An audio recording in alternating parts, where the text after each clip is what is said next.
दोस्तों, आप सभी का स्वागत, हार्दिक अभिनंदन करता हूं होटल इमराल्ड। और आज जो है एक ट्रेनिंग प्रोग्राम यहां पर रखा गया है हमारे स्काई बीच ग्लोबल डायमंड के कम्युनिटी को एजुकेट करने के लिए। और हमारे बीच डॉक्टर एस पी सोनवानी साहब उपस्थित हैं, जो हमारे सिस्टम के मैनेजिंग डायरेक्टर हैं। दोस्तों, उस के लिए जो है मैं तहे दिल से और आप सभी की ओर से जो है जोरदार तालियों के साथ स्वागत करता हूँ। और हमारे सबरेश राय जी पहुंच चुके हैं। हमारे जितने भी लीडर साथी हैं सभी लोग अपनी उपस्थिति यहां पर दे चुके हैं। आप सभी से निवेदन चाहूंगा कि आप सभी जो है ध्यान से जो है ये सेशन को अटेंड करें, क्योंकि कुछ हम यहां पर फिगर्स, कुछ चीज़ें बताने वाले हैं, शेयर करने वाले हैं। तो आप सभी से चाहूंगा कि अगर इस मीटिंग हॉल में आप हैं तो निश्चित रूप से आप सभी का मनोमस्तिष्क जो है इस कॉन्सेप्ट के प्रति, सिस्टम के प्रति आप लोगों का रहना चाहिए। तो मैं अपना परिचय दे दूं। मेरा नाम जय कुमार साहू है ना, प्रॉपर नगर पंचायत भखारा से बिलोंग करता हूं दोस्तों। और इस सिस्टम में जो है स्टार्टिंग से ही मैं इस सिस्टम में हूं और सीखने का प्रयास कर रहा हूं। आइए हम कुछ बेसिक चीज़ों को लेकर के जानकारी यहाँ पर प्रदान करना चाहेंगे, चूँकि आप सभी यहाँ पर हैं। आप जानते हैं कि हमारा स्काई बीच ग्लोबल डायमंड 20 सितंबर सन 2018 से हमने स्टार्टअप किया। एक प्रोडक्ट बेस्ड कंपनी है दोस्तों, जो फुल लीगल सिस्टम पे काम करता है। और आज के डेट में अगर हम बात करें तो गवर्नमेंट गाइडलाइन की फॉलोवर कंपनी है। माने हम गवर्नमेंट गाइडलाइन फॉलो करते हैं और हमारे प्रोडक्ट्स यूनिक हैं। आज बहुत ही बेहतरीन तरीके से हम लोगों को सर्विस दे पा रहे हैं और उतना ही ज़्यादा डिमांड हो रहा है और उतने ही ज़्यादा प्रोग्रेसिव सिस्टम में हम जो है चल रहे हैं। तो आइए स्काई बीच ग्लोबल डायमंड के इस प्लेटफॉर्म में पुनः एक बार आप सभी का स्वागत अभिनंदन करता हूं। और आप सभी अपने लिए जोरदार एक बार ताली बजाएंगे। तो दोस्तों, मैंने अपना परिचय दिया। आप सभी तो विज्ञ हैं, कुछ एक आध दो पर्सन हो सकते हैं नए होंगे, बाकी सभी लोग मुझे जानते हैं, तो कोई दिक्कत नहीं है ना। बट आज मैं जिस विषय को लेके आप लोगों के बीच में आया हूं है ना, उस विषय पर ही चर्चा करें, क्योंकि समय कम है। ठंडी का जो मौसम होता है वो उसमें ये दिन छोटा होता है। माने हम जब सवेरे सो के उठते हैं तो 7 ऐसी बज गया होता है ना। तो इस कारण से जो है कहना चाहिए हमको टाइम को भी मैनेज करते हुए चलना है। आइए मैं जिस पर्पज से मुझे यहाँ पर इनवाइट किया गया है उस पर फोकस करने का प्रयास करूं।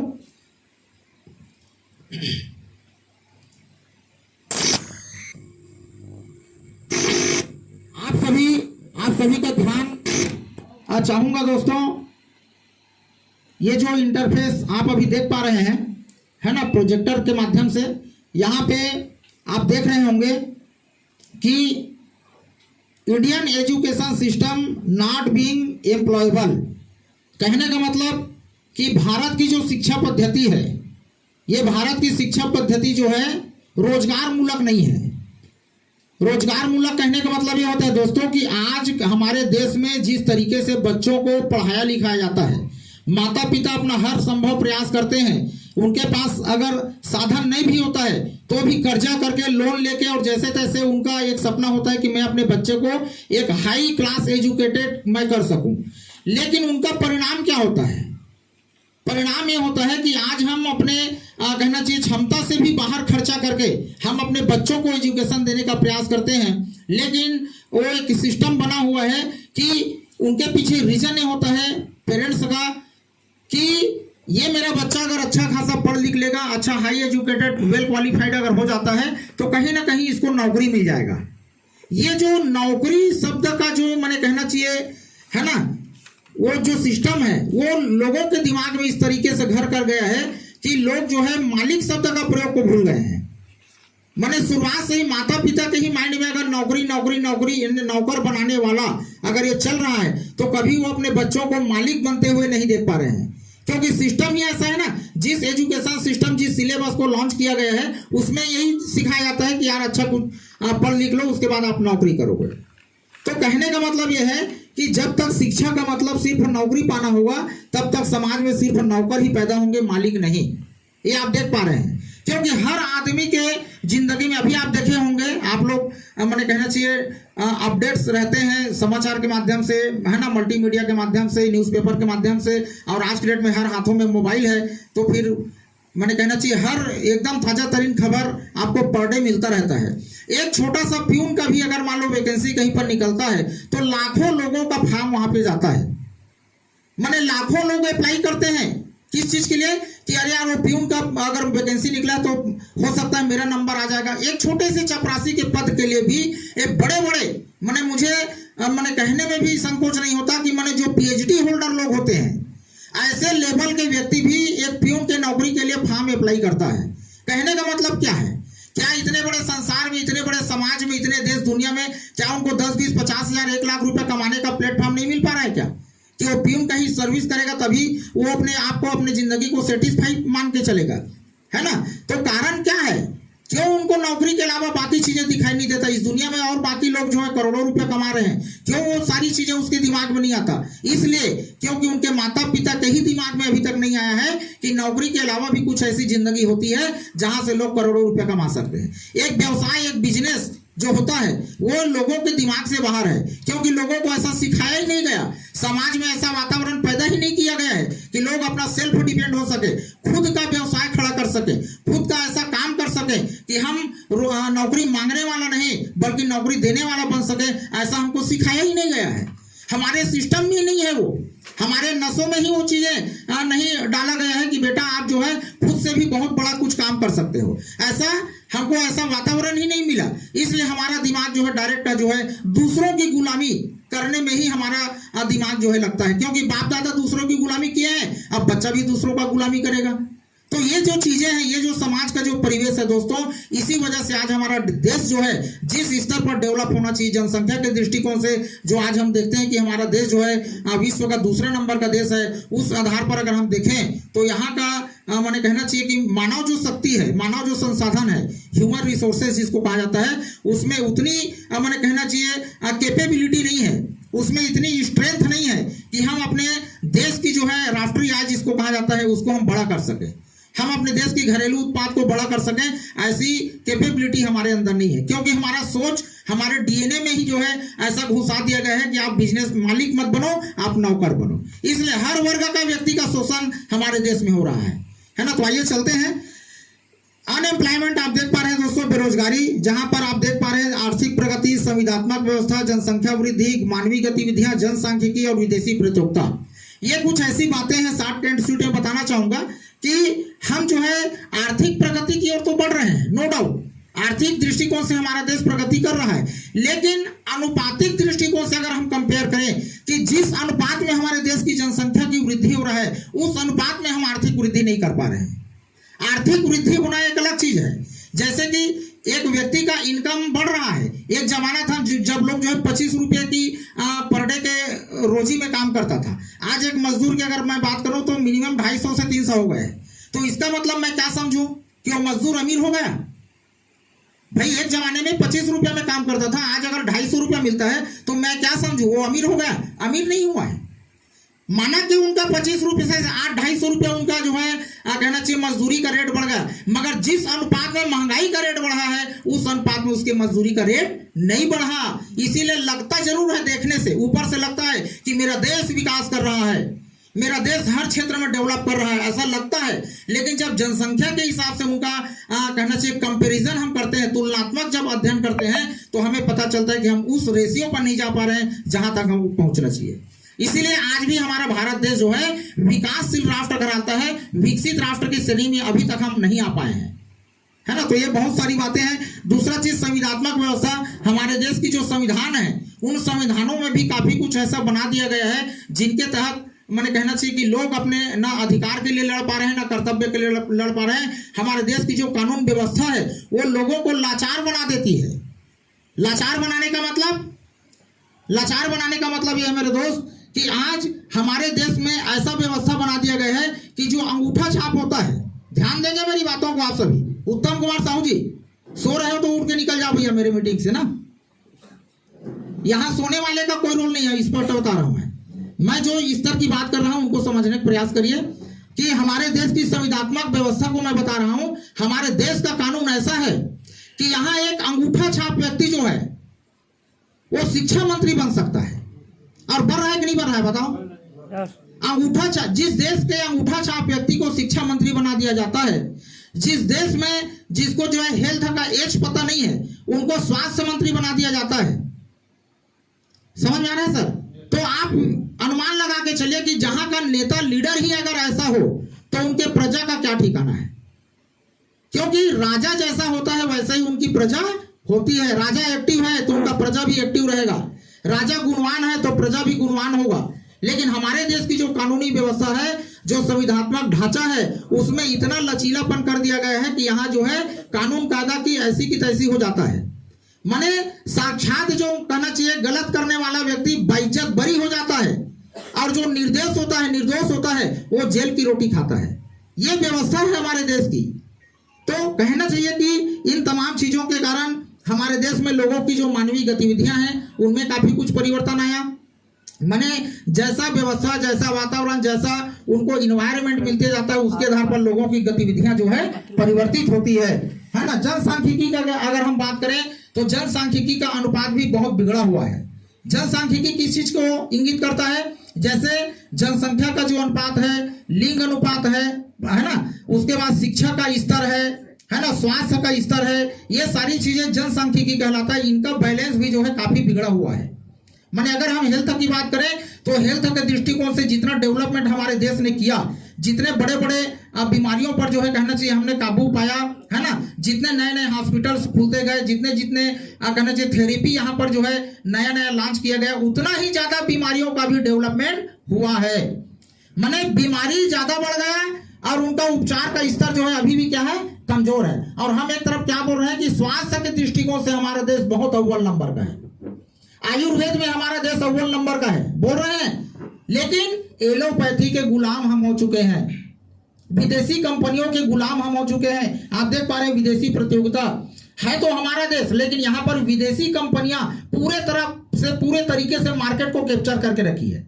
जितनी बड़ी कंपनियां हैं, मल्टीनेशनल कंपनियां, वो देखो कि वो क्या भारत देश की कंपनी है, उनके उत्पाद में क्या मेड इन इंडिया लिखा रहता है। देखिए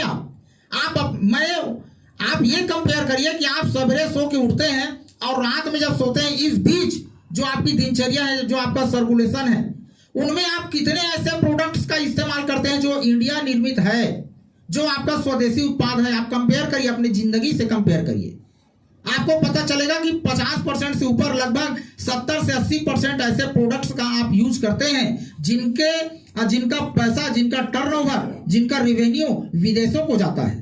क्योंकि विदेशी कंपनियां सन 1990 में भारत में उदारीकरण की नीति लागू किया गया दोस्तों, तो हमारे देश की सरकार ने विदेशी कंपनियों को भारत में स्थापित करने की खुली मंजूरी दे दी।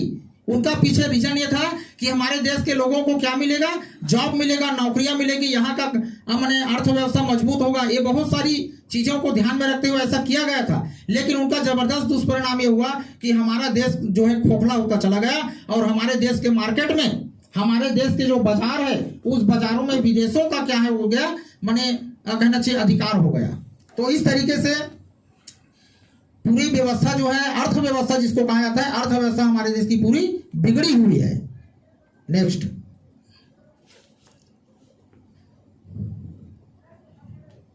अब यहां पर कुछ चीजें आप देख पा रहे हैं कि समाज में 4 तरह के कार्य होते हैं, जिसमें से आप देख पा रहे हैं कृषि है, मजदूरी है, नौकरी है, व्यवसाय है।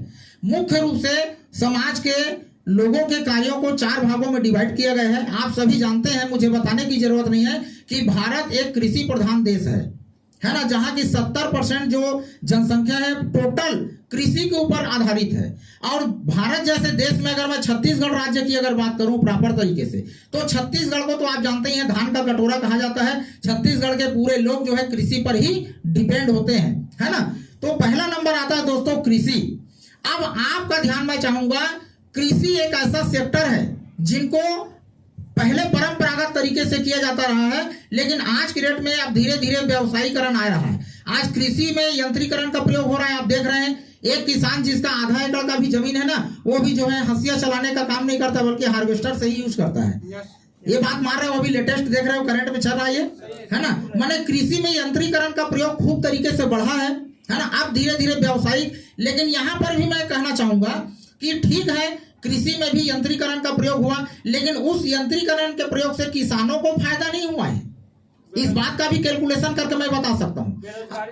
बेरोजगारी बढ़ा है, लोगों को काम मिलना चाहिए था, काम नहीं मिल पाया। और दूसरी बात, 1 एकड़ का अगर आप कंपेयर करके देखें, आप लगभग, मैं मानता हूं कि यहाँ पर जितने लोग बैठे हैं लगभग लोग किसान हैं। और आप जानते हैं कि अगर प्रति एकड़ के हिसाब से अगर मैं कंपेयर करूं कि 1 एकड़ में एक व्यक्ति, एक किसान जो है शुरुआत से लागत कितना लगाता है, कब तक का, जब तक उनका धान कट के जो है सोसाइटी में न चला जाए बिकने के लिए। अगर पूरे मोटा माटी अगर मैं निकालूं कैलकुलेशन खर्चे के बेस को, तो जितना काम हो रहा है टोटल मशीनों के माध्यम से हुआ है, तो उनका पूरा अगर लागत को आप निकाल दोगे, उसके अलावा जो फर्टिलाइजर और पेस्टिसाइड जो आपने उपयोग किया, खाद और जो कृषि दवाइयां उपयोग किए हैं, उनके लागत को इंक्लूड कर दीजिए, जोड़ दीजिए। उसके बाद 1 एकड़ के धान को सेल करने के बाद कितना पैसा आपका आता है, उतने में जो है जितना आपने खर्चा किया कृषि और दवाई प्लस मजदूरी और जितना भी मशीनीकरण का आपने प्रयोग किया है, उतने लागत को अगर आप उसमें घटा दीजिए, क्या बचता है बताओ? माइनस में जाए पूरा माइनस। इस बात को आप समझ सकते हैं, आपके द्वारा ही जवाब आ रहा है, मुझे जवाब देने की जरूरत नहीं है। तो कहने का मतलब क्या है कि देखो, कृषि में यंत्रीकरण का प्रयोग हुआ, उसके बाद भी आज किसान क्यों आत्महत्या कर रहा है, आज किसान क्यों अपने खेती से मैंने संतुष्ट नहीं है? क्योंकि किसान ही दुनिया का एक ऐसा वर्ग है, इस बात को मैं आप बोलना चाहूंगा, ध्यान से सुनने का प्रयास करें। इस समाज में, इस संसार में किसान ही एक ऐसा वर्ग है जो जिस चीज का उत्पादन करता है उसके कीमत का निर्धारण कोई दूसरा करता है। यह किसानों के लिए बहुत ही मैंने कहना चाहिए सोचने का विषय है। नहीं तो नियम ये कहता है कि कोई किसी वस्तु का निर्माता ही उस वस्तु के कीमत का निर्धारण करता है, क्योंकि निर्माता ही बता सकता है कि उसमें उत्पादन लागत कितना लगा है। लेकिन किसान एक ऐसा वर्ग है दोस्तों, जहां पर उत्पादन तो वो खुद करता है, लेकिन उसके उत्पादित अनाज का कीमत का निर्धारण कोई दूसरा करता है, और इस कारण से किसान का डेवलपमेंट आज नहीं हो पाया। और अगर हम सोचेंगे कि कृषि कार्य करके मैं अपने जिंदगी के सपनों को पूरा कर सकता हूं, लग्जरी लाइफ स्टाइल जी सकता हूं और जिंदगी के बड़े सपनों को पूरा कर सकता हूं, अगर कोई सोच रहा है तो शायद उनका सोच जो है पूरा ना हो पाए। क्योंकि जिस स्थिति को हम देख रहे हैं इसके आधार पर बोला जा रहा है कृषि कार्यों में भी लोग करोड़ों रुपए कमा के निकले हैं। किसने? जिसने व्यवसायिक तरीके से कृषि किया है, वो उनके लिए माने सही जगह उपलब्ध होना चाहिए, सही पानी उपलब्ध होना चाहिए, वो खुद का व्यवसाय होना चाहिए, सारे लोग उसमें कृषि कार्य करें, पूरा टेक्निकल नॉलेज होना चाहिए। माने कृषि का अगर वो विशेषज्ञ बन के काम करता है तब प्रॉफिट में जा सकता है, अदरवाइज वो प्रॉफिट नहीं ले सकता। दूसरा सेक्टर आता है दोस्तों मजदूरी। मजदूरी के बारे में मुझे बताने की जरूरत नहीं है, आप सभी जानते हैं जिस परिवेश में आप रहते हैं, जिस समाज में आप रहते हैं, उस समाज में मजदूरों की क्या हालत है, इस पर मुझे ज्यादा टिप्पणी करने की जरूरत नहीं है। क्योंकि आप जान रहे हैं, जब से आपने पैदा हुआ, जब से आप देख रहे हैं लोगों को जो खेती बाड़ी मजदूरी करते हैं, वो मजदूर आज भी मजदूरी कर रहा है, आज भी मजदूरी कर रहा है। उनका बाप, उनके दादे लोग मजदूरी किए, उनका बेटा मजदूरी किया, उसके बाद उसके नाती पोता लोग आ रहे हैं, वो भी मजदूरी कर रहे हैं। क्योंकि उनके दिशा को बदलने के लिए, उनके डायरेक्शन को बदलने के लिए उनके परिवार में, उनके समाज में ऐसा कोई व्यक्ति नहीं आया जो उनके दिशा को बदल सके कि भाई साहब आप मजदूरी करते करते आपका पीढ़ी दर पीढ़ी जा रहा है, आपका टोटल जनरेशन जो है मजदूरी में जा रहा है, तो आप अगर यहाँ से कट करके कुछ ऐसा रास्ता निकाल लो जहां से आपको मजदूरी करने की जरूरत ना हो, आप मजदूर से क्या बन सकते हैं? मालिक बन सकते हैं। ऐसा कोई बताने वाला आज तक किसी को माने उसके परिवार में, उनके समाज में कोई उसको नहीं मिल पाया। और आप देखते हैं दोस्तों, वो मजदूर जो अपना एक वक्त की, 2 वक्त की रोजी रोटी के लिए वो कितना कड़ी मेहनत करता है, सही है कि गलत है? और वो मजदूरी करते करते मिट्टी में मिल जाता है, लेकिन मजदूर से मालिक नहीं बन पाता। तो वहां पर भी हम देख पा रहे हैं कि वो भी एक ऐसा सेक्टर है जहां एक व्यक्ति करोड़ों का सपना नहीं देख सकता, लग्जरी लाइफ स्टाइल का सपना नहीं देख सकता। तीसरा नंबर आता है दोस्तों नौकरी, जिसके विषय में पूर्व में चर्चा कर रहा था, नौकरी। अब ये नौकरी क्या चीज होता है? तो नौकरी को मुख्यतः मैंने मोटा माटी 2 भागों में बांटा जाता है, एक गवर्नमेंट जॉब, दूसरा प्राइवेट जॉब। गवर्नमेंट जॉब करने वाला व्यक्ति जो होता है वो एक ऐसे सिस्टम से बंधा होता है जहां पर वो भूख तो नहीं मरेगा, इस बात की सिक्योरिटी रहती है। माने ऐसा स्थिति नहीं आएगा कि उनके घर में चूल्हा नहीं जल सकता, चूल्हा तो जलेगा, मगर उस चूल्हा में वो अगर लग्जरी खाना चाहेगा तो लग्जरी वो खा नहीं सकता। चूल्हा जलेगा भूख शांत करने के लिए, लेकिन जिस तरीके का लाइफ स्टाइल, जिस तरीके का जिंदगी, जिस तरीके का ऐशो आराम वो चाहता है, वो लाइफ स्टाइल, वो मेंटेनेंस वो अपने नौकरी से नहीं कर पाता। वो बंधन में होते हैं, उनको टाइमिंग का बंधन होता है, मैंने कहना चाहिए टाइम फ्रीडम और मनी फ्रीडम उसके जिंदगी में नहीं होता। क्योंकि समय से बंधे होते हैं वो, क्योंकि नौकरी कर रहा है ना, समय से बंधे हैं। जैसे आज हम और आप, अगर हमको एक सप्ताह के लिए कहीं अगर जाना है तो हमें कोई रोकने टोकने वाला नहीं है, उसके लिए हम स्वतंत्र हैं, हम डिसाइड करेंगे कि कब मुझे कहाँ जाना है। लेकिन एक नौकरी करने वाला व्यक्ति अपने तरीके से किसी चीज का डिसीजन नहीं ले सकता, वो उनके अंडरटेकिंग रहता है, वो बंधा हुआ रहता है। उनको उनके समय को गवर्नमेंट ने क्या कर दिया है, खरीद दिया है कि भैया आपको यहां से इस टाइम से इस टाइम तक यहाँ ड्यूटी करना है, इसका मैं आपको इतना पैसा दूंगा, और कहीं जाना आना रहेगा तो मुझे आवेदन पत्र लिखने के बाद ही जा सकते हो। माने आपके जिंदगी को उसने क्या कर लिया, कैप्चर कर लिया, पैसे से आपके लाइफ को खरीद दिया वो। समझ में आ रहा है सर? सेम टू सेम होता है प्राइवेट जॉब। प्राइवेट जॉब में तो और ज्यादा बंदिश होता है ना। वहां तो टाइम के हिसाब से आपको उठना बैठना, चलना फिरना, खाना पीना, सारी चीजों पर आपका वॉचिंग किया जाता है। कहीं पर अगर आपको जहां ड्यूटी टाइम दिया गया वहां पर अगर आप एब्सेंट रहते हैं तो आपका पेमेंट से काट दिया जाएगा, या फिर कारण बताओ नोटिस जारी हो जाएगा कि यार अमुक टाइम पर आपको यहाँ पर बैठना था, आप गायब थे, तो कहाँ थे, कहाँ गए, क्या कर रहे थे। माने इतना ज्यादा आपके ऊपर हावी होकर रहता है कि आपको लगता है कि यार मैं अपने आप में कुछ भी नहीं हूं, मेरा कुछ भी चलने वाला नहीं। इसलिए क्योंकि उसने आपको पैसा देके आपके टाइम को, आपके लाइफ स्टाइल को, आपके सारे माने मन की इच्छाओं को उसने क्या कर लिया है, कैप्चर कर लिया, खरीद लिया है। आप अपने के लिए नहीं बल्कि दूसरों के लिए काम करते हो। एक नौकरी करने वाला व्यक्ति अपने लिए काम नहीं करता, दूसरे के लिए काम करता है, याद रखिए, है ना। तो कहीं ना कहीं वहां पर भी वो संतुष्टिजनक जिंदगी वो जी नहीं पा रहा है। चौथा नंबर आता है दोस्तों व्यवसाय। व्यवसाय को भी मुख्य रूप से दो भागों में बांटा गया है। एक होता है ट्रेडिशनल बिजनेस, जिसको कहना चाहिए परंपरागत व्यवसाय कहा जाता है, और एक होता है मल्टी लेवल मार्केट बिजनेस, जिनको बहुस्तरीय व्यवसाय कहा जाता है। परंपरागत व्यवसाय और बहुस्तरीय व्यवसाय में क्या अंतर है मैं बताना चाहूंगा। परंपरागत व्यवसाय वो व्यवसाय होता है दोस्तों जिनके लिए प्रॉपर एक स्थान की जरूरत है, बहुत बड़े पूंजी की जरूरत है, कुछ कुशल दक्ष श्रमिकों की जरूरत है कि नहीं। उस कार्य के लिए आपको विशेष एक्सपीरियंस की जरूरत है, अनुभव के बगैर भी आप उस काम को कर नहीं सकते, है ना। बड़ी पूंजी, बड़ा अनुभव, कुछ श्रमिक, अच्छा स्थान, है ना, माने मेन रोड में आपका कहीं एक जगह चाहिए, ये बहुत सारा तामझाम रहता है। और इतना होने के बावजूद भी आप उस व्यवसाय में दक्ष हो पाएंगे, आपका व्यवसाय चल पड़ेगा, इस बात की कोई गारंटी नहीं है। हमने ऐसे ऐसे भी लोगों को देखा है जो 10 लाख का बिजनेस रोड में खड़ा किया, लेकिन कुछ दिनों के बाद में वो 10 लाख का बिजनेस जो है 10,000 का बदल गया।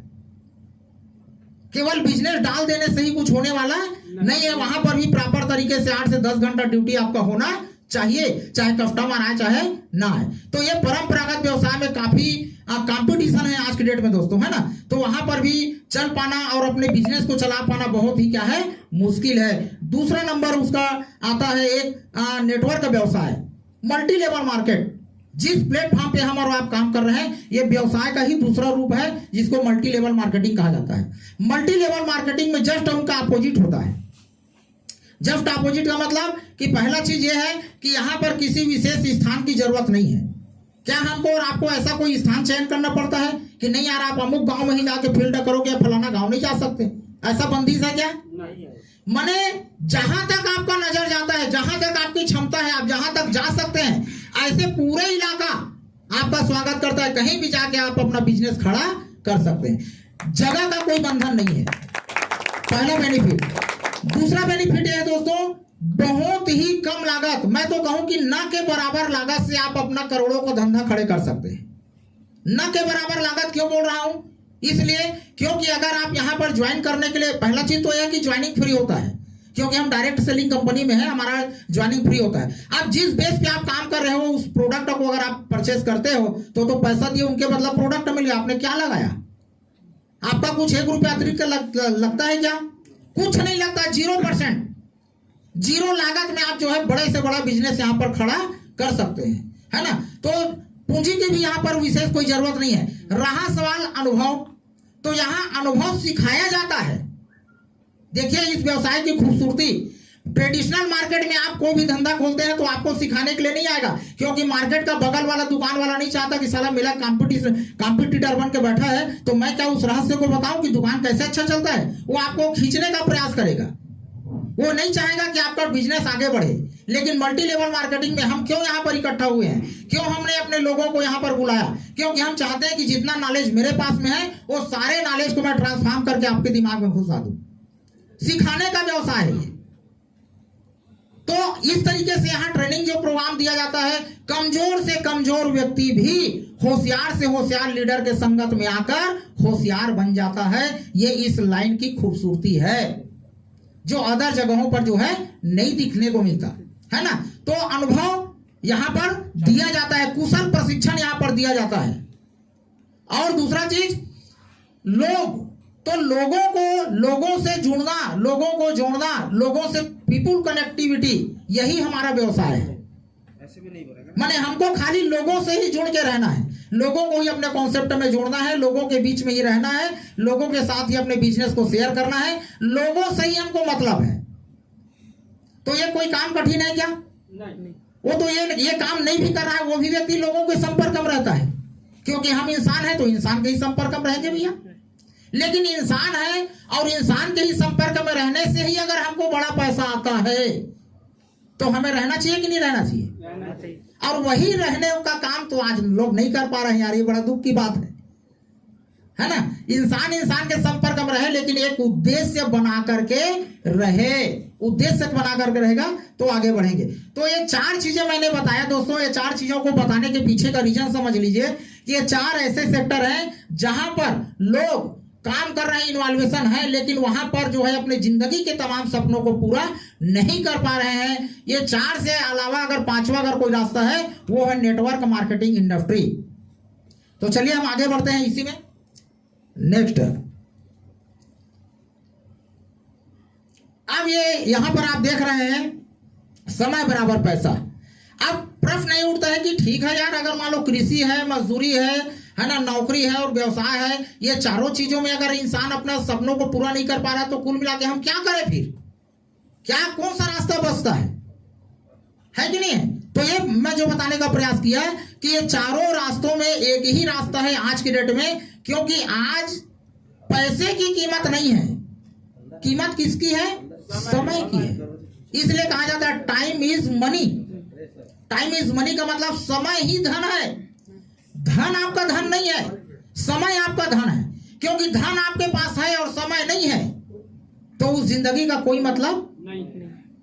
समय माने धन करोड़ों का है आपके पास, लेकिन यमराज आके बैठ गए हैं आपके सिराने पर, समय नहीं है वहां पर, तो उस धन का कोई मतलब है क्या? नहीं। अब वो बोल रहा है कि भैया चलो समय हो गया है जाने का, समय नहीं है आपके पास। अब वो बोलेगा कि महाराज एक काम करिए, मेरे पास करोड़ों का धन है, एक काम करिए करोड़ों रुपया ले जाइए भले, लेकिन एक दिन का समय मुझे दे दिए। अब वो अपने दौलत को समय से अगर वो कंपेयर करता है तो वो मानेगा क्या? नहीं। ये दौलत का आपका जो भी है भैया, इसको यही छोड़ दो, इसका कोई मतलब नहीं है। मैं थोड़ी बोला था कि ये दौलत कमा लोगे तो समय मिल जाएगा, वो तो आपने कमाया, लेकिन आपका समय कुल मिला के खत्म हो रहा है, आपको फिर चलना ही पड़ेगा। तब उस समय उस व्यक्ति को क्या लगेगा? अरे यार, इससे अच्छा तो यह है कि मैं अपना जिंदगी के तमाम सपनों को ही पूरा कर लिया होता, मैं तो खाली दौलत के पीछे पड़ा। अब जिस समय उपयोग करने का बारी आया तो यमराज आके सिराने में बैठ गया फिर। तो कहने का मतलब मेरा यह है कि समय ही धन है, धन धन नहीं है। उस धन का क्या मतलब यार, जिसका उपयोग करने के लिए, उपभोग करने के लिए आपके पास समय नहीं है। समझने का प्रयास करिए सर। मैं कुछ उदाहरण के माध्यम से बताना चाहूंगा कि समय बराबर पैसा। आज अगर आपको लगता है कि मैंने अपने जिंदगी का 25 साल, 30 साल, 35 साल, 40 साल, 45 साल, 50 साल, 55 साल अगर मैंने यूं ही गुजार लिया और जिंदगी में जो उपलब्धि, जो अचीवमेंट, जो सपना मुझे पूरा करना था, परिवार को जिस लेवल तक लेके मुझे जाना था, जो लग्जरी लाइफ स्टाइल मुझे मेंटेन करना था, अगर वो सारा चीज मैं नहीं कर पाया हूं, मेरे जिंदगी का इतना उम्र निकल गया, तो भी आप एक ऐसे जगह पर हैं, एक ऐसा मैं फार्मूला में भी बताने वाला हूं कि आपके अंदर में उन चीजों का कोई मैंने दुख नहीं होगा कि मेरे जिंदगी का 40 साल निकल गया, इसका गम को भूल जाओगे आप। क्योंकि 40 साल भले ही निकल गया, लेकिन अब अगर आगे का टाइम का अगर मैनेजमेंट अगर आप समझ गए तो आगे का जिंदगी आपका खुशनुमा हो सकता है। इस बात को मैं इंगित करना चाह रहा हूं कि समय और पैसा का तुलनात्मक अध्ययन, परिवार का आय, आप देखिए सन 1940, जो बहुत काफी समय बीत चुका है, सन 1940 में मैंने कहना चाहिए एक परिवार को खुशहाल जिंदगी जीने के लिए 10 रुपये की जरूरत होती थी। सन 1940 की बात बता रहा हूं। एक परिवार को जो है अच्छा खासा मेंटेनेंस करने के लिए, खुशहाल जिंदगी जीने के लिए एक 10 रुपये की आवश्यकता होती थी दोस्तों। लेकिन 20 साल जब गुजरा, 1940 के बाद में जब 1960 का दौर आया, 20 साल गुजरने के बाद, आफ्टर 20 ईयर्स, है ना, तो क्या हुआ कि उसके पीछे एक जीरो लग गया। जहां 10 रुपये में पूरा परिवार का काम चल जाता था, वहीं पर कितना जरूरत महसूस होने लगा? 100 रुपये का जरूरत महसूस होने लगा उसी परिवार को मेंटेन उसी तरीके से करने के लिए। फिर वो दौर भी गुजर गया, फिर 20 साल गुजर गया। 20 साल गुजरने के बाद सन 1980 जब आया तो वहां पर जो है लोगों के माने जरूरतों में फिर इजाफा हुआ, उनके पीछे फिर एक जीरो लगा और उसको 1000 रुपये की आवश्यकता महसूस होने लगी उसी परिवार को उतने ही रेंज और उतने ही लाइफ स्टाइल को मेंटेन करने के लिए। ठीक है, उसके बाद आया सन 2000 का दौर। 2000 के दौर को आप सभी ने जिया है, जिस हिसाब से यहाँ पर आप बैठे हैं सभी ने 2000 के दौर को जिया है। और सन 2000 के दौर में उसी एक परिवार को मेंटेन करने के लिए एक महीने में 10,000 रुपए की जरूरत होती थी, अगर उस तरीके से हम मेंटेन करना चाहते हैं तब। और एकदम रियल सच्चाई है, क्योंकि इसको आप लोगों ने जिया है। सही कि गलत है सर? इसके बाद 2020 गुजरा, अभी हम 2 साल एक्स्ट्रा एवब चल रहे हैं। अभी पिछले 2021 उनके पिछले 2020, और ये 2020 में आप नजर उठाकर देखो, जिस इन्वायरमेंट में आप रहते हो, जिस परिवार और समाज में रहते हो, जिस गांव और कस्बा में रहते हो, वहां पर आप अंदाजा लगा के देखिए कि जो व्यक्ति एक खुशहाल जिंदगी जी रहा है, अपने परिवार को बिना कोई तकलीफ, बिना कोई है ना माने खींचातानी के एक स्मूथली अगर जिंदगी जी रहा है, तो आप ऐसे लोगों को अंदाजा लगाइए कि वो व्यक्ति जो है कम से कम लाख रुपया महीना कमा रहा है, तभी वो कहना चाहिए कि उसका परिवार एकदम स्मूथली, माने किसी प्रकार का कोई टेंशन नहीं, तनाव नहीं, झगड़ा नहीं। समझ आ रहा है? इस तरीके से तनाव रहित जिंदगी जिसको कहा जाता है, एक माने खुशहाल परिवार जिसको कहा जाता है, जिनके बच्चे भी अच्छा स्कूल में पढ़ाई कर रहे हैं, है ना, उनके खाने पीने का स्तर अच्छा है, उनका कपड़ा वस्त्र पहनने का टेक्निकल अच्छा है, और उनके घूमने फिरने का आदत अच्छा है, और माने अपना एकदम लग्जरी लाइफ स्टाइल बिना टेंशन के चल रहा है। वो व्यक्ति 2020 में अगर इस तरीके से जिंदगी जीता है तो मान के चलिए को लाख रुपया महीना मेंटेन कर रहा है, तभी वो इस तरीके से जिंदगी जी रहा है। ये एकदम रियल सच्चाई। इसको आप नजर उठा के आप जहां पर जिस वातावरण में आप रहते हो उसके आसपास का अवलोकन करके देखिए, सही कि गलत है। और अगर हम इससे पीछे हैं तो कहीं ना कहीं गरीब है यार, एडजस्ट कर रहे हैं जिंदगी के साथ। सही कि गलत है सर? अब अगर मैं बात करूं 2020 से लेके आज हम 2022 में चल रहे हैं, 2 साल और एबव हो गया।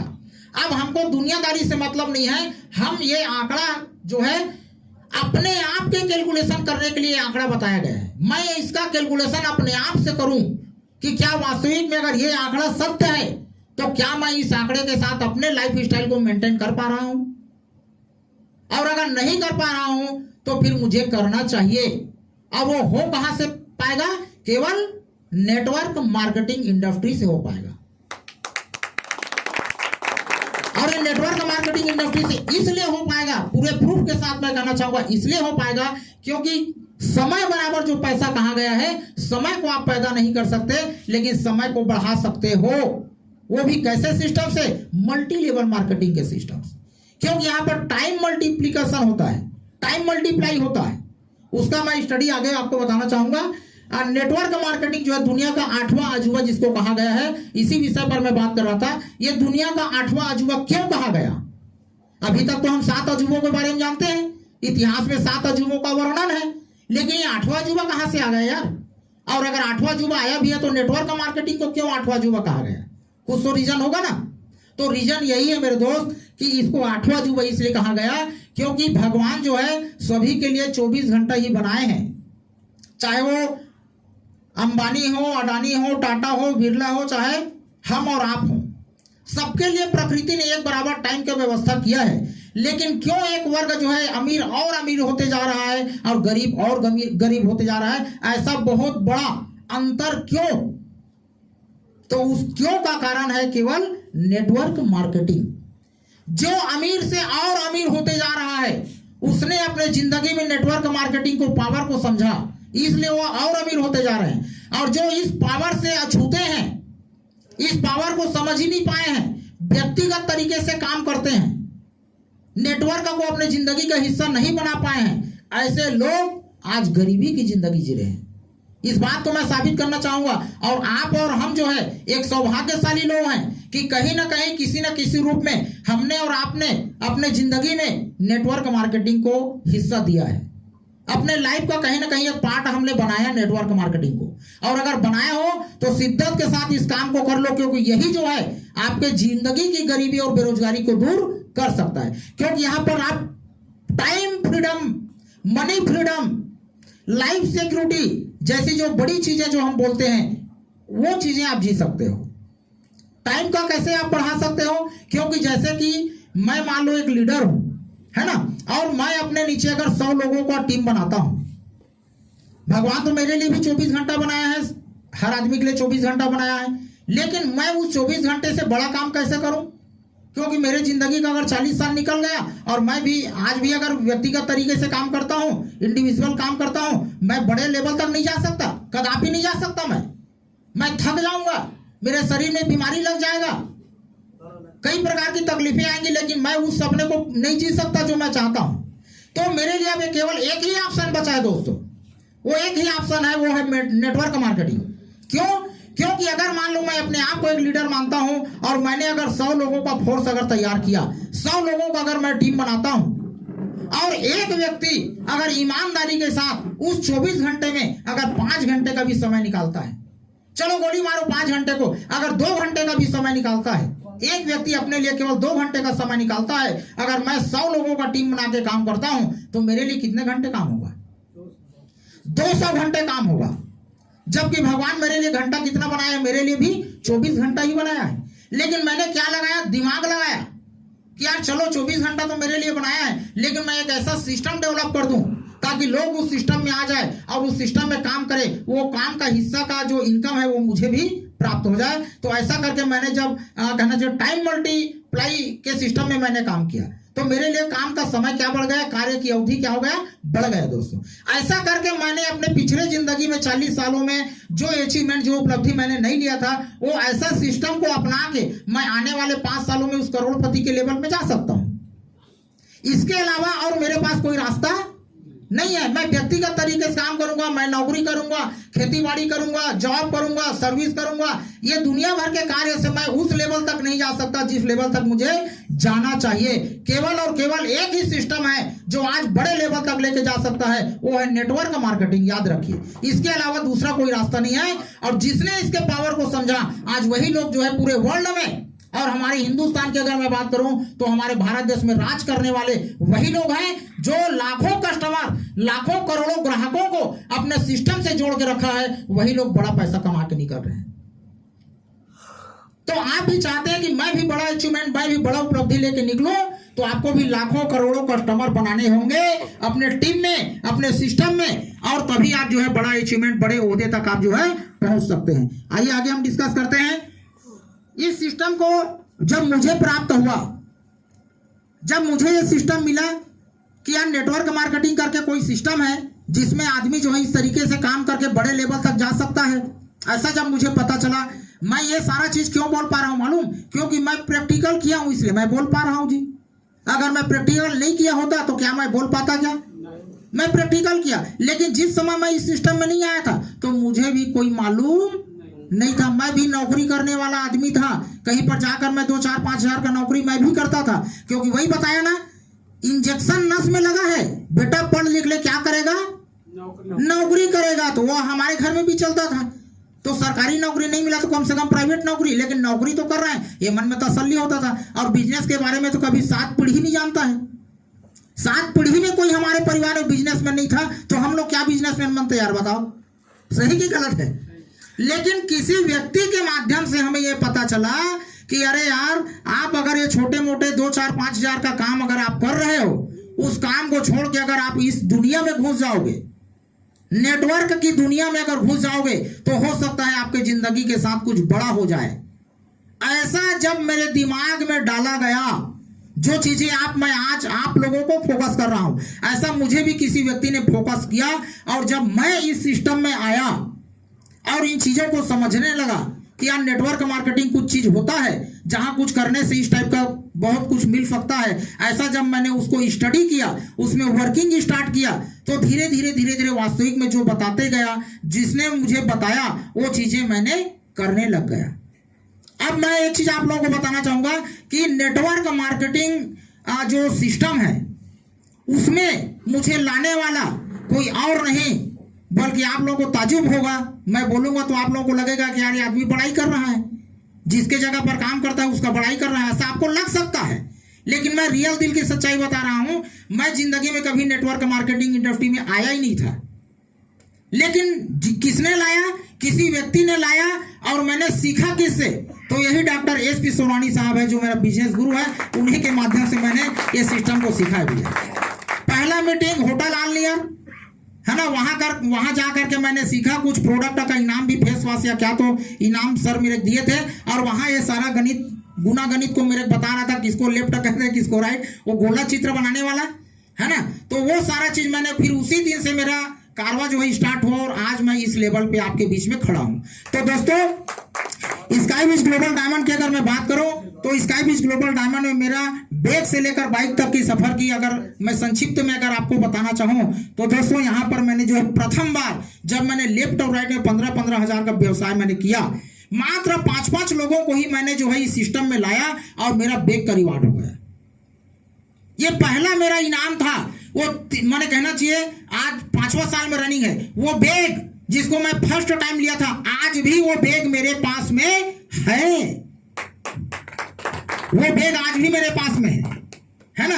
तो कहना चाहिए कि मैं वो बैग का इनाम लिया, बकायदा 500 रुपया मुझे पेट्रोलिंग खर्चा अलग से दिया गया। वो जो खुशी था, वो एक अद्भुत खुशी था, अलौकिक खुशी था, क्योंकि आज तक कोई ऐसा, कोई मार्केट का कोई सिस्टम या कोई ऐसा व्यक्ति या ऐसा कोई कंपनी हमको पेट्रोल डलाने के लिए पैसा नहीं दिया था। वो पहली बार था जो हमारी जिंदगी में ऐसा कुछ गुजरा कि यार कोई सिस्टम हमको पैसा देता है पेट्रोल डलवाने के लिए, ऊपर से बैग का इनाम देता है फूल माला पहना के। बड़ा विचित्र टाइप का कहानी, मैंने हमारे गले में फूल माला डाला गया, लोग ताली बजा रहे थे, लगता था यार मैं कोई बहुत बड़ा लीडर, अभिनेता, नेता बन गया हूं, ऐसा लगता था। और उस दिन मैंने कसम खा लिया कि अगर मान लो आज एक छोटे से बैग को लेके अगर मेरे गले में फूल माला डाल करके अगर लोग मेरे लिए ताली बजाते हैं तो ये जय कुमार साहू इस सिस्टम में बहुत बड़ा करके जाएगा। मैंने उसी दिन कसम खाया, ठान लिया कि मैं इस सिस्टम, जब तक ये सिस्टम चलेगा तब तक जय कुमार यहां से हिल नहीं सकता। और आज आप देख रहे हैं कितना भी उतार चढ़ाव, कैसा भी परिस्थिति आया, लेकिन आपके सामने मैं यहां पर दिख रहा हूं, है ना। तो ये मेरा जो है कहानी आप सुन रहे हैं दोस्तों। बैग के बाद मैंने जो है सूट लेंथ में गया, है ना, सूट लेंथ गया। मैं जब नया 30-30 हजार का व्यवसाय किया, टोटल में 45-45 हजार का मैंने बिजनेस किया। कुछ मेरे लोग आए थे, उनके साथ मिलकर प्लानिंग करके आगे काम किया। मैं सूट लेंथ में पहुंचा। सूट लेंथ में जो है एक मेरे को सूट प्रदान किया गया, जबरदस्त यूनिफॉर्म एकदम चकाचक। कभी जिंदगी में टाई वाई तो कभी कभार बांधे थे, ऐसा नहीं बांधे थे नहीं है स्कूली और कॉलेज लाइफ में, लेकिन वो मजा जो यहाँ टाई बांध के खड़े होने में जो मजा आया, मैंने टाई बांधे, है ना, शर्ट लगाए, पूरा ब्लेजर, जैकेट, कोट, तो साला लगा कि यार कुछ मैंने और नया, हमारा शादी वादी होने वाला थोड़ी है ना, मैंने एकदम दूल्हा राजा की तरह। तो ये हमारे अंदर के कॉन्फिडेंस लेवल को बढ़ाया कि नहीं यार, यहाँ तो मैंने कहना चाहिए पहनने के लिए भी बहुत बढ़िया व्यवस्था है। लोग हमको देख के ही लगेंगे यार बिजनेसमैन टाइप का लग रहा है, कुछ लाइफ में चेंज हो गया, ऐसा लोगों को लगने लगा। तो हमारा कॉन्फिडेंस लेवल बढ़ा, हमने और आगे काम किया दोस्तों, टीम को साथ में लेकर के, और धीरे से हमने पहुंच गया मिक्सर ग्राइंडर के लेवल पे। जब हम मिक्सर ग्राइंडर के लेवल पे पहुंचे तो बाकायदा मिक्सर ग्राइंडर भी मिला, और हमको 2500 रुपया, 2000 रुपया हमको 3 महीने तक जो है पेट्रोल खर्चा भी आने लगा।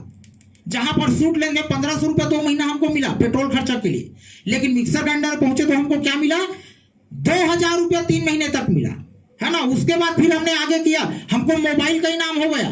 ये मोबाइल का इनाम भी एकदम इमेजिन था, कह यार मोबाइल जो हमारा जरूरत है वो भी यहाँ पर प्राइस में मिल रहा है, और इनके अलावा हमको यहाँ पर 2500 रुपया, 2500 रुपया 3 महीने तक कंटिन्यू पेट्रोल खर्चा के लिए हमको पैसा मिलने लगा। और जो हमारा लेफ्ट राइट का हमने मैचिंग बनाया था वो पैसा हमको प्रति सप्ताह आता था, वो अलग है। तो ऐसा करके हमारा आर्थिक पोजीशन धीरे धीरे क्या होने लगा, स्ट्रांग होने लगा। जो फील्ड के लिए पैसे की तकलीफ होता था, वो पैसे का तकलीफ धीरे धीरे क्या होने लगा, कम होने लग गया दोस्तों। इसके बाद हम आगे चल के गए तो हमको जो है टेबलेट का हमारा अचीवमेंट हुआ। मोबाइल के बाद टेबलेट का अचीवमेंट हुआ। वहां पर हमको जो है 4000 रुपया 3 महीने तक कंटिन्यू पेट्रोलिंग खर्चा हमको मिलने लगा। इतना लेफ्ट राइट में हमने बिजनेस किया, उनका मैचिंग दनादन हमको जो है 15% के आधार पर हमको मैचिंग मिलना चालू हो गया। मैंने साप्ताहिक इनकम हमारा अलग और रिवार्ड का हमारा अलग।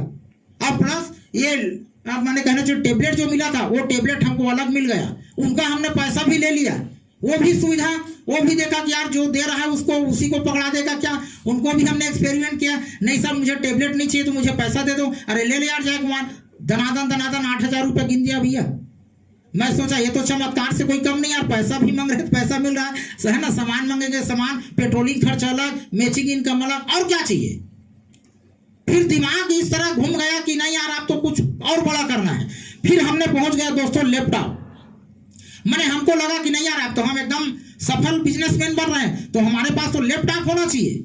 और जो लोग बड़े बड़े लोगों को हम देखते थे कार से उतरते थे लैपटॉप में पता नहीं क्या क्या करते थे, उंगली में साला समझ ही नहीं आता था। हम बोले हमको कुछ भले नहीं आएगा तो उंगली से कुछ ऐसा ऐसा करेंगे, लेकिन लैपटॉप रखेंगे जरूर, क्योंकि आगे थोड़ी देखेगा कि क्या खोला है ना। हमको मात्र स्काई का वेबसाइट ही खोलने आता है, बाकी अंदर में वो क्या है उसको कोई मतलब नहीं। लेकिन हम ऐसा ऐसा कर रहे हैं तो लोगों को लग रहा है ना बहुत बड़े लेवल का आदमी भैया। तो ऐसा करके हमने लैपटॉप को भी अचीवमेंट किया। और उसमें कहना चाहिए कि हमको, अच्छा मैं बता दूं, मैं 2 लैपटॉप जीत चुका हूं। एक लैपटॉप मैं रखा हूं और एक लैपटॉप का शानदार 20,000 रुपया मुझे और मिल गया। यार क्या सुकून आता है जब पैसा मिलता है खाते में जब आता है ना। तो वो चीजें मैंने जिया दोस्तों। उसके बाद फिर मैंने एक अपना सपना बनाया कि नहीं यार यहाँ पर तो मुझे लैपटॉप में 7,000 रुपया 3 महीने तक आया, पेट्रोलिंग खर्चा मात्र। ये कंपनी का सोचो आप, पेट्रोल डलवाने के लिए 7,000 रुपया 3 महीने कंटिन्यू मुझे दिया गया। मैचिंग इनकम छोड़ दो, 20,000 का लैपटॉप वो भी छोड़ दो, उसके बावजूद मेरे को पेट्रोलिंग खर्चा दिया गया। अब उसके आगे का लेवल मैं देखा फोल्डर में कि यार इसके आगे का क्या कहानी है, तो मैं देखा कि यार 15,000 रुपया क्या चीज, पेट्रोल खर्चा, 40,000 रुपया अलग से। ये दिमाग को मेरा घुमा दिया पूरा। मैं बोला नहीं अब मेरा बिजनेस कितना कितना हुआ इसको मेरे देखना पड़ेगा, और एक एक आईडी कूदते कूदते मैं वहां तक लेके जाऊंगा 19,20,000 तक। मेरा एक ही टारगेट बना, 1,000 का भी आईडी आ रहा है तो दे भैया, ये नोनी टानी कर तुलसी ड्राप पकड़ 1,000 दे, 1,000 का आईडी लगा। मैंने जो भी आईडी आता था मैंने रिपर्चेस पर कम फोकस करके आईडी पे इतना फोकस कर दिया, क्योंकि मुझे खाली वही दिखता था 15,000 रुपया मैं कब पहुंचूं, ये दिक्कत था मेरे को। और ऐसा करते करते करते करते मैंने 19,20,000 में पहुंचा, और आज मुझे वही 15,000 रुपया जो है 4 महीना हो गया दोस्तों, 15,000 रुपया मुझे पेट्रोल खर्चा मिलता है। और इसके बावजूद 40,000 रुपया अलग से मेरे अकाउंट में और डाला गया है, बाइक के लिए अलग से आया। और इतने बड़े मैंने आईडी का जो विशाल हमने वो तैयार किया, उसमें कितना हमने मैचिंग इनकम उठाया वो एक अलग कहानी है। तो कहना चाहिए कि मैंने एक इंसान के अंदर अगर किसी चीज को पाने की अगर मान लो जिद पैदा हो जाए तो पूरा प्रकृति जो है उस व्यक्ति के सपनों को पूरा करने में लग जाता है। ये रियल लाइफ में मैंने जिया है ना। तो मैं ये बताना चाह रहा हूं दोस्तों कि ये जो सिस्टम है वो एकदम यूनिक सिस्टम है, और इस सिस्टम के बदौलत मैं यहाँ पर जो है एक हमारा सपना भी होता था कभी पहले, तो यार हम लोग साइकिल भी नसीब नहीं होता था, है ना। कोई रिलेशन के परिवार के जो अच्छे लोग आते थे ना, वो लोग साइकिल से आते थे मेहमान, और घर में साइकिल नहीं होता था, तो जो दूसरे आते थे ना उनके साइकिल को चलाने का भयानक तीव्र इच्छा होता था। एक कन मिल जाती थे, कुछ रेंगा लेते हो तो कैंची फांस चला लेते हो, ऐसा समझ में आ रहा है। वो लला बचपने का बता रहा हूँ, वो साइकिल खड़ा हुआ मतलब हम तुरंत निकलते थे और साइकिल को इधर उधर घुमाने का प्रयास, समझ में आ रहा है। तो ये हमने किया। उसके बाद हमने खुद का साइकिल लिया, साइकिल से हम स्कूल आने जाने का काम करते रहे। फिर उसके बाद फील्ड लाइन में आए तो हमने एक सेकंड हैंड मोटरसाइकिल खरीदा, उसको हमने चलाने लगा। फिर दूसरा मोटरसाइकिल खरीदा, है ना। और ऐसा करते करते जब हम इस सिस्टम में आए तो इस सिस्टम के बदौलत हमने जो है एक कार को भी खरीद लिया, और हम उसी कार से आज यहाँ रायपुर पहुंचे हुए हैं। ये जो स्टोरी है दोस्तों, ये कोई मजाक नहीं है, ये रियल चीज है। अभी हम क्या करते हैं, यूट्यूब में जाते हैं, बड़े बड़े लोगों का स्टोरी सुनते हैं, अरे नेटवर्क मार्केटिंग में अमुक बंदा दिल्ली शहर का, बंबई शहर का इतना करोड़ इनकम ले रहा है। वो सही है कि गलत है उसको तो हम नहीं जानते, क्योंकि यूट्यूबर लोग इतने मास्टरी हासिल किए होते हैं, वो कुछ भी एडिटिंग करके डाल देते हैं अपना प्रमोशन करने के लिए जी। लेकिन आप लोगों को क्या लगता है कि मैं कंपनी का प्रमोशन करने के लिए, अपना प्रमोशन करने के लिए कुछ मैंने गलत बोल रहा हूँ क्या? नहीं। मैंने अभी तक जो मैंने बैग से लेकर बाइक तक का जो सफर और कार तक का जो सफर मैं बताया हूं, इसमें कोई भी ऐसा लगा कि यार ये चीज तो इसके पास नहीं है यार, ये तो जबरदस्ती बोल दिया जाए कुमार, ऐसा आपको लगा है क्या? एकदम 100% राइट चीज बता रहा हूं। मैंने जिस आदमी के पास एक साइकिल भी नसीब नहीं होता था एक समय में, और एक ऐसे सिस्टम को ज्वाइन करता है जिस सिस्टम के बदौलत अगर वो व्यक्ति कार मेंटेन करता है, वो भी आज की डेट में, जहां पर पेट्रोल की कीमत का अंदाजा आप लगा सकते हैं कि एक आदमी मोटरसाइकिल मेंटेन करने के लिए भी 10 बार सोचता है। एक गवर्नमेंट जॉब वाले ऐसे ऐसे लोगों को जानता हूं मैं, जो स्कूल से आता है ना और गाड़ी को पहुंच के जो अंदर खड़ा करता है कि वो दूसरे दिन ही निकलता है।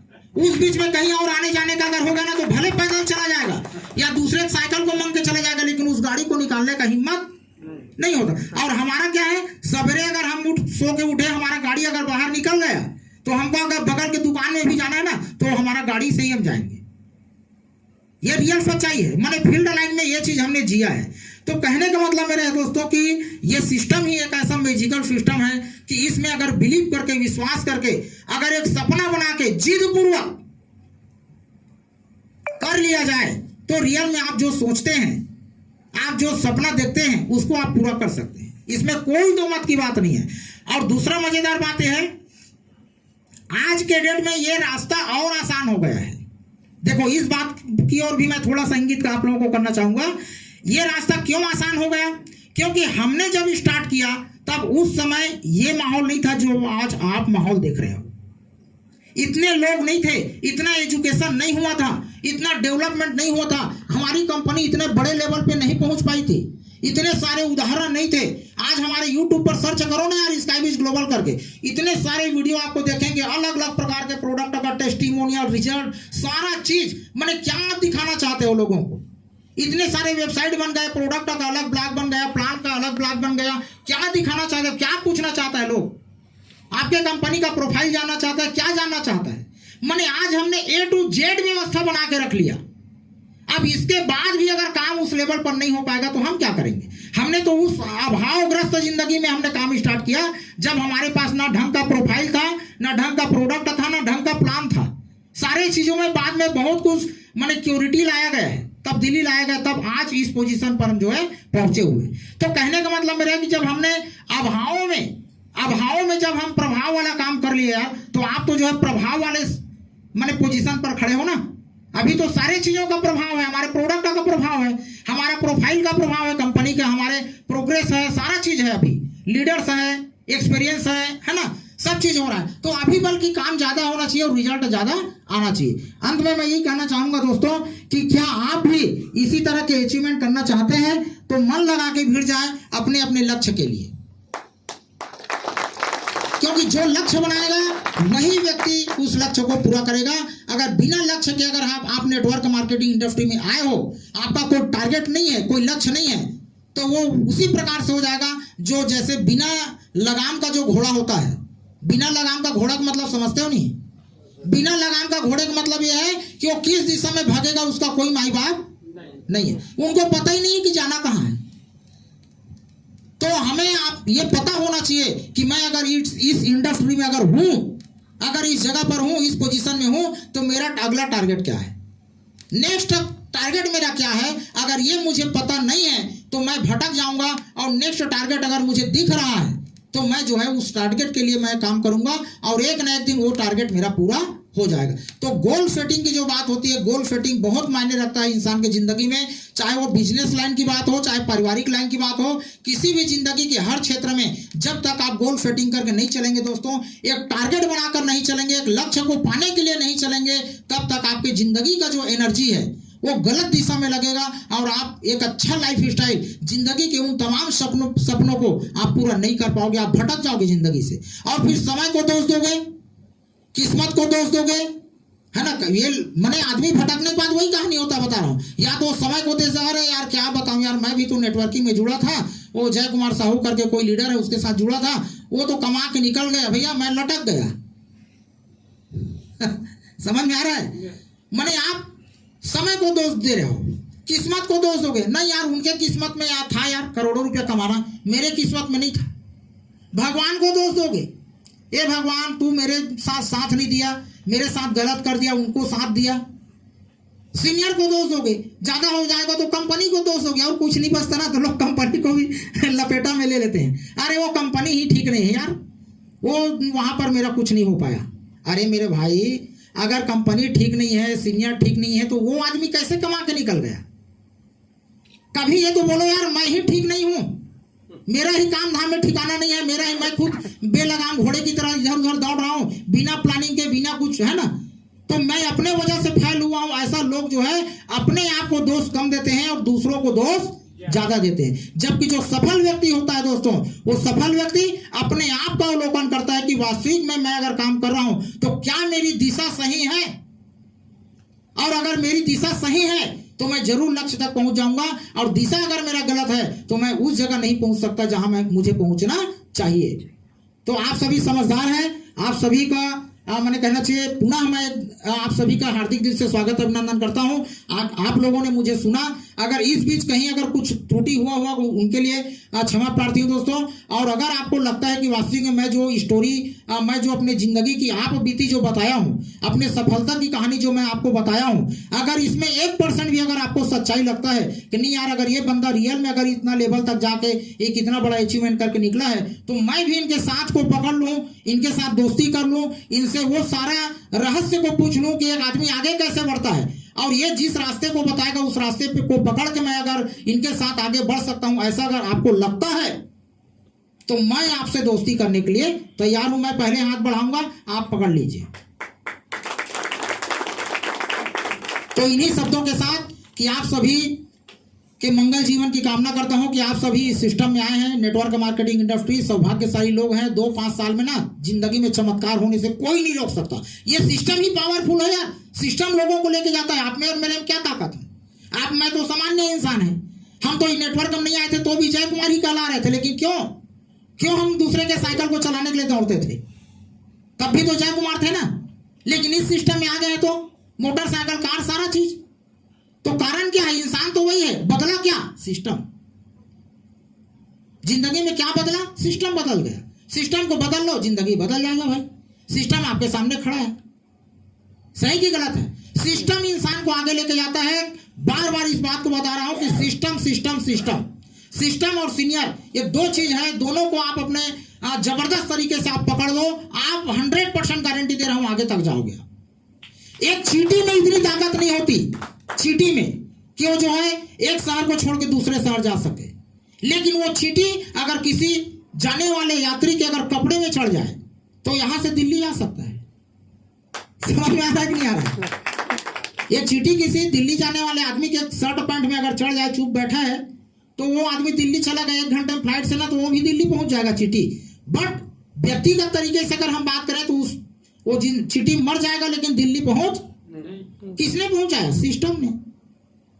तो उसी सिस्टम का सहारा लोगे तो आपका हमारा जिंदगी तब्दील हो सकता है। और व्यक्तिगत तरीके से मैं अपने दम पे कुछ कर लूंगा बड़ा, ऐसा सोचोगे तो बहुत ऐसे सोचने वाले मर गए लेकिन नहीं कर पाए, मर गए, खत्म हो गए इस संसार से। लेकिन अपने दम पर अकेले मैं कुछ करके निकल जाऊंगा सोचा ना, तो नहीं हो पाया। लोगों का साथ चाहिए, कम्युनिटी बनाइए, लोगों के बीच में रहिए, तालमेल बनाइए, संपर्क सूत्र बढ़ाइए, और एक फील्ड वर्क तैयार करिए, टीम तैयार करिए। आज जिन लोगों का बड़ा जो मैंने कहना चाहिए अचीवमेंट है, उन लोगों का टीम भी बड़ा है। जितना बड़ा टीम उतना बड़ा पैसा। कितना बड़ा टीम आप बना सकते हो आपके ऊपर है, कोई रोक टोक नहीं, कोई बंधन नहीं, कोई मैंने कहना चाहिए बैरियर नहीं है। सारे बैरियर्स को तोड़ के आप आगे निकल जाओ। पूरा हिंदुस्तान और मैं तो कहूं पूरा वर्ल्ड जो है खड़ा हुआ है नेटवर्क मार्केटिंग इंडस्ट्री के लिए। आपके अंदर की चाहत क्या कहती है? आप लोगों के प्रति आपका रवैया क्या है? लोगों को आप क्या मैसेज देते हैं? लोगों के बीच में आपकी छवि क्या है? यह डिपेंड करता है कि लोग आपके साथ काम करेंगे कि नहीं, लोग आपके साथ आएंगे कि नहीं। तो अपने आप को पहले बदलिए, अपने आप में सुधार करिए, और फिर देखना कि लोग चुंबक की तरह जो है चिपकना चालू कर देंगे, और आप जो है बड़े से बड़े लेवल तक जो है जा सकते हैं। और इन्हीं शुभ धन्यता के साथ कि आप सभी इस सिस्टम में आए तो बड़े से बड़े लेवल तक जाइए और अपने जिंदगी के तमाम सपनों को पूरा कर कीजिए। और पूरा सिस्टम और पूरे सीनियर्स आपको साथ देने के लिए तैयार है दोस्तों। हर पल, हर घड़ी, हर क्षण आपको साथ मिलेगा। इन्हीं शुभकामनाओं के साथ मैं अपनी वाणी को विराम करता हूं। जय हिंद, जय भारत, जय छत्तीसगढ़। जोरदार तालियां चाहूंगा दोस्तों।